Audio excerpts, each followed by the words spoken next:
दोस्तों, एक बार फिर से स्वागत है आप सभी का हमारे यूट्यूब चैनल पर। इस पर्टिकुलर वीडियो में मैं आपको बताऊंगा कोल इंडिया लिमिटेड ने फिर से आपकी जो वैकेंसीज़ हैं मैनेजमेंट ट्रेनिंग के लिए वो नोटिफाई किए हैं। बट जो ये मैनेजमेंट ट्रेनिंग की जो ये वैकेंसीज़ हैं ये स्पेशली 2022 के गेट स्कोर के ऊपर बेस्ड है। क्लियर है। इससे पहले जब भी कोल इंडिया पेपर कराता था तो सेपरेट टेस्ट करवाता था उसके लिए, और उसके थ्रू वो मैनेजमेंट ट्रेनिंग को रिक्रूट करवाता था। बट इस बार इन लोगों ने 2022 के गेट के स्कोर मतलब 2022 गेट के स्कोर के बेस पे मैनेजमेंट ट्रेनिंग को ये रिक्रूट कर रहे हैं। तो ये देखिए, आप सभी को पता है कि कोल इंडिया क्या एक PSU है, महारत्न है। और इस बार जो है वैकेंसीज जो वैकेंसीज़ हैं, जो डिटेल में जो वैकेंसीज़ हैं उन लोगों ने नोटिफाई कर रखे हैं। तो डिसिप्लिन यहाँ पे मेंशन किया है, डिसिप्लिन के आगे यहाँ पे टोटल वैकेंसीज़ भी हैं। आप देख सकते हो 699 वैकेंसीज़ जो हैं माइनिंग में है। क्लियर है। उसके बाद सिविल में भी यहाँ पे देखिए, सिविल में जो वैकेंसीज़ हैं वो 160 हैं और इलेक्ट्रॉनिक्स एंड टेलीकम्युनिकेशन में 124 है। सिस्टम एंड EDP में ये वैकेंसीज जो हैं 67 है।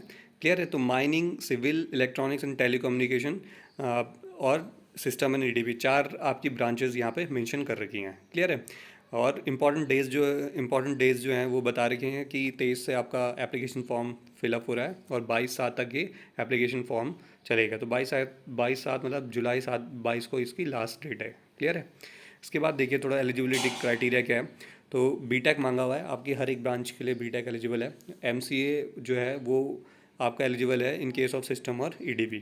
ठीक है। कंसर्न ब्रांच में आपको क्या करनी है, बीटेक होनी चाहिए। क्लियर है। उसके बाद यहाँ पे कुछ मिनिमम क्वालिफाइंग मार्क्स के बारे में बता रहे हैं। जनरल कैटेगरी के लिए आपके 60% मिनिमम क्वालिफाइंग मार्क्स होने चाहिए और अदर कैटेगरी में 5% का रिलैक्सेशन होता है, मींस 55% पे भी वो पास हो जाएंगे। क्लियर है। उसके बाद देखिए आगे थोड़ा सा यहाँ पे कुछ ये बता रखा है कि clarification on the relevant branch of engineering. जो कौन कौन सी ऐसी ब्रांच है, जैसे सिविल से रिलेटेड बहुत सारी अटैच ब्रांचेज होती हैं, तो यहाँ पे बता रखा कौन सी ब्रांचेज जो हैं एलिजिबल नहीं है। यहाँ पे लिखा हुआ है सिविल विद आर्किटेक्चर, ये एलिजिबल नहीं है। स्ट्रक्चर इंजीनियर ये भी एलिजिबल नहीं है। ठीक है। और कॉम्बिनेशन जो सिविल के साथ चलते हैं वो भी यहाँ पे एलिजिबल नहीं है अगर स्पेशली सिविल इंजीनियरिंग की बात करें। इलेक्ट्रॉनिक्स टेलीकम्युनिकेशन में भी मेंशन कर रखा है इंस्ट्रूमेंटेशन ये एलिजिबल नहीं है, इलेक्ट्रिकल एलिजिबल नहीं है। ठीक है। तो इंस्ट्रूमेंटेशन एंड कंट्रोल ये भी एलिजिबल नहीं है। तो एलिजिबिलिटी आप पे देख लीजिए आप कि कौन आप उसमें एलिजिबल हो कि नहीं हो, तब जाके आप फॉर्म फिलअप करना। क्लियर है। उसके बाद टेंटेटिव वैकेंसी देख लेते हैं हर एक कैटेगरी में कितनी है। माइनिंग के आगे यहाँ पे मेंशन कर रखा है टोटल वैकेंसी 699 है। जनरल की UR की जो है 295 है, EWS की आपकी 70 है, SC की 98, ST की 55 और OBC की 181। क्लियर है। उसके बाद सिविल के देख लीजिए आप 160 वैकेंसीज़ हैं, 71 आपकी अनरिजर्व हैं, EWS की आप 16 और SC की 21, ST की 12 और 40 OBC की है। क्लियर है।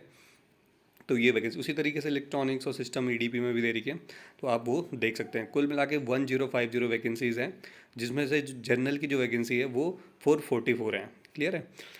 तो ये आपकी टेंटेटिव वैकेंसी हैं जो कोल इंडिया ने मार्क की हुई हैं। क्लियर हो गया होगा। अब यहाँ पे सिलेक्शन प्रोसेस में एक चीज़ लिखी हुई है कि जो सिलेक्शन होगा आपका वो किसके बेस पे होगा, गेट 2022 के बेस पे होगा, यानी 2022 के स्कोर के बेस पे आपका सिलेक्शन होगा। और ये सिलेक्शन जो है 1:3 मतलब जो इंटरव्यू कॉल आएगी वो 1:3 में आएगी। ठीक है। और फाइनल मेरिट फिर उसके बाद लगेगी। क्लियर है। उसके बाद एक और बात इसने बताई है कि जो कोल इंडिया लिमिटेड का जो ये रिक्रूटमेंट हो रहा है 2022 का, ये सिर्फ गेट 22 के ही बेस पे है। उससे पहले का जो गेट स्कोर होगा वो वैलिड नहीं है यहाँ पे। क्लियर है। तो ये भी इसने मेंशन किया है। एप्लीकेशन फ़ीस जो पिछली बार थी उसी तरीके से एप्लीकेशन फ़ीस पड़ रही है यहाँ पे। एप्लीकेशन फ़ीस यहाँ पे क्या है, 1000 रुपये रखी हुई है और 180 इसमें GST ऐड करके specially for the general category, OBC और EWS कैटेगरी। क्लियर है। अपर एज लिमिट 30 ईयर्स दे रही है और ये आपकी 31 मई 2022 तक होनी चाहिए। क्लियर है। उसके बाद आप सभी लोगों को पता है एज रिलैक्सेशन होता है अदर कैटेगरीज में, तो वो अदर कैटेगरीज में उस तरीके से एप्लीकेबल हो जाएगा। क्लियर है। तो आप ये फॉर्म भर सकते हो। ये फॉर्म जो है ओपन हो रहा है कल से।